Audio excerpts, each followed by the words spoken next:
ఇవాళ నీ గెజిటే చెప్తుంది కదా. ఇవాళ మనం రోజు ఈ గత నెల రోజుల నుంచి టీవీ చూస్తూ ఉంటే అక్కడ గల్ఫ్లో యుద్ధం జరుగుతూ ఉంది. ఇరాన్ గల్ఫ్ యుద్ధంలో అక్కడ రాకెట్లు పడతా ఉంటే ఇండ్లు కూలిపోతూ ఉంటే మనకు బాధ అవుతూ ఉంది. ఆ యుద్ధంలో అక్కడ బాంబులతోని ఇండ్లు కూలిపోతూ ఉంటే ఇక్కడ రేవంత్ రెడ్డి ఏమో బుల్డోజర్లు పెట్టి ఇండ్లు కూలుస్తూ ఉన్నాడు. హైడ్రా పేరిట, మూసీ పేరిట. ఏ యుద్ధం లేదు కానీ రేవంత్ రెడ్డి బుల్డోజర్లు ఇక్కడ పేదల ఇండ్లు కూలుస్తూ ఉన్నాయి. పేదల మీద రేవంత్ రెడ్డి బుల్డోజర్లతో యుద్ధం చేస్తూ ఉన్నాడు. ఇది 10,017 ఇండ్లు కూల్చుడేంది? మూసి నదిని శుభ్రం చేయడానికి 10,017 ఇండ్లు కూల్చాల్సిన అవసరం ఏంది అని సూటిగా అడుగుతూ ఉన్నాం. రాహుల్ గాంధీ గారేమో బుల్డోజర్ రాజుకు వ్యతిరేకమని దేశమంతా తిరిగి చెప్తాడు.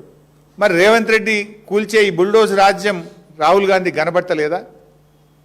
రాహుల్ గాంధీ నువ్వు దేశానికి ఏం చెప్తావు? నీ మాటలు ఒకటి ఉన్నాయి. ఏ రాష్ట్రంలో అయితే నీ కాంగ్రెస్ పార్టీ అధికారంలో ఉందో దాంట్లో పూర్తిగా నీ ముఖ్యమంత్రి నీ మాటలకు భిన్నంగా ప్రవర్తిస్తున్నాడు. ఉత్తరప్రదేశ్లో జరిగే బుల్డోజర్ రాజుకు తెలంగాణలో జరిగే బుల్డోజర్ రాజుకు తేడా ఏమున్నది? ఆడగదే ఇండ్లు గులగొట్టుడు, ఈడగదే ఇండ్లు గులగొట్టుడు కదా. మరి నువ్వు ఆడ పోరాటం చేసినావు, ఇక్కడ నీ ముఖ్యమంత్రికి ఎందుకు మొట్టికాయలు వేస్తలేవు? బుల్డోజర్ రాజును బంద్ చేయమని రేవంత్ రెడ్డికి ఎందుకు చెప్తలేరో రాహుల్ గాంధీ గారు ఈరోజు సమాధానం చెప్పాల్సిన అవసరం ఉంది.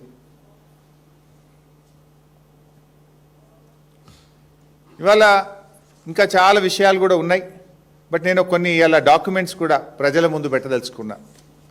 సూటిగా స్ట్రైట్ క్వశ్చన్స్ రేవంత్ రెడ్డి ప్రభుత్వానికి ఒక 8 ప్రశ్నలే అడుగుతాను, ఎక్కువ కూడా అడగదలుచుకోలేదు. చాలా ఉన్నాయి కానీ డీటెయిల్గా మళ్ళీ అసెంబ్లీలో మాట్లాడతాం. I have a straight 8 questions. ఇవాళ ముఖ్యమంత్రి మరేదో ప్రజెంటేషన్ ఇస్తున్నాడు, దాని సంగతి ఏందో చెప్పాలి. నేను రేవంత్ రెడ్డిని అడుగుతా ఉన్నా, మూసీ నదికి డిపిఆర్ వచ్చిందా?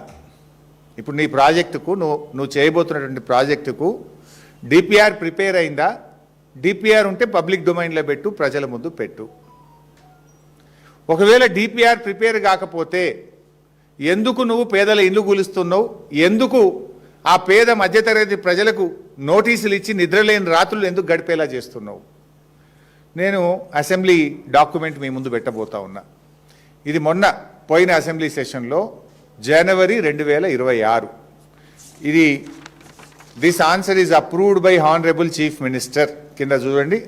ఈ సమాధానము ముఖ్యమంత్రి యొక్క సంతకంతో ఆమోదంతో ఆ శాసనసభలో పెట్టామని, ఇది శాసనసభలో ముఖ్యమంత్రి గారు ఇచ్చినటువంటి సమాధానం.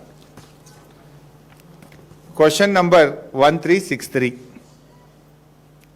The details of the progress achieved regarding the Moosi revitalization project.